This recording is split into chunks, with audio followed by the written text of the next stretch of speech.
Baba ka pa dun sa may tubig. Daan ka lang para hindi ka nalang maramdaman.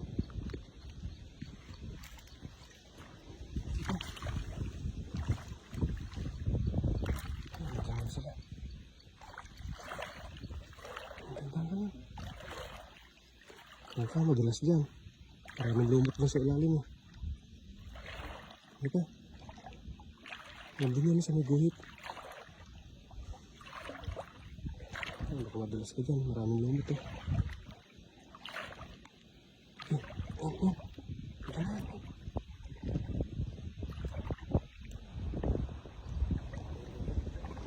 Yan na. Dulo na yan.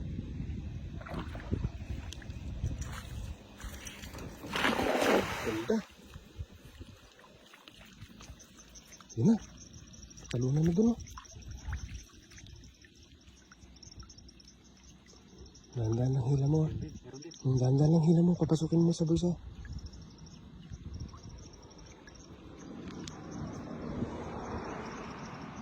Masok na. Madami talaga dyan sa banda dyan. Maraming lumot dyan eh. Ang bahay nila yan dyan. Sa may tabi ng ano.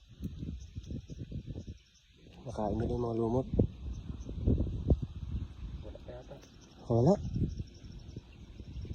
Baka nandun na sa ano. Sa dulo na yan. Sa bulsa na.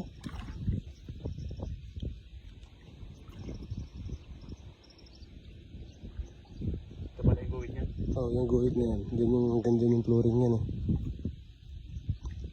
Nasa bulsa na yan. Ha?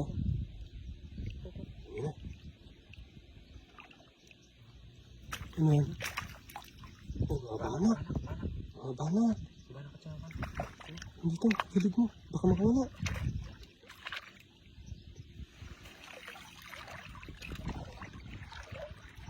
Dito, baka makaskulo. Doon pala sila sa lilim. Doon sila sa lilim.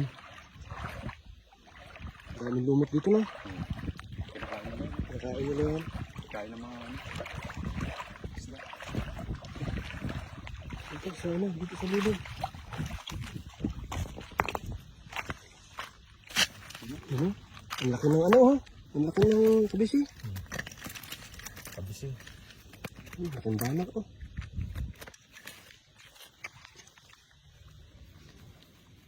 Taba.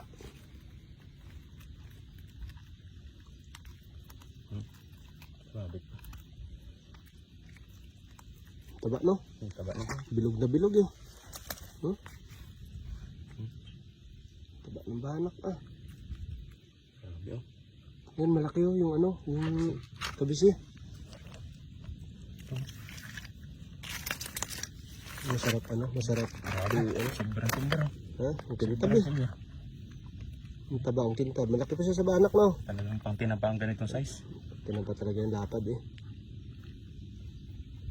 Taba ang isda ngayon, marami kasing lumot. Grabe oh. Ito pintab oh. Ang kintab ng isda oh. Grabe oh. Kintab eh. Ganda na size nito oh. Grabe, kintab. Masarap idakit na pa.